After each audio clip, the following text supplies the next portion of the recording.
علامہ طفیل الرحمان رضوی کے YouTube channel کو subscribe کریں۔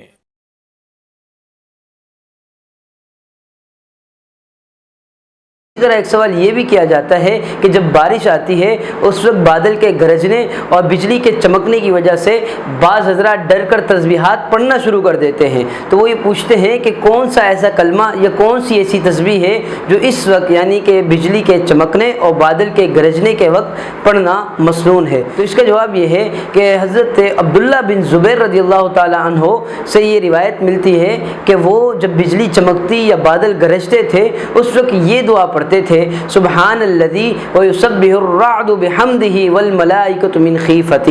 تو اس دعا کو حضرت عبداللہ ابن زبیر رضی اللہ تعالی عنہ پڑھا کرتے تھے۔ اس روایت کو امام بخاری نے ادب المفرد کے اندر اور امام مالک نے موطا امام مالک کے اندر روایت کیا ہے، اور امام نووی علیہ الرحمہ نے اسے الاذکار میں بھی روایت کیا ہے اور صحیح قرار دیا ہے۔ تو ہمیں بھی چاہیے کہ جب بادل گرجیں یا بجلی چمکے تو ہم بھی اس دعا کی تسبیح کرتے رہیں، اس دعا کو پڑھتے رہیں۔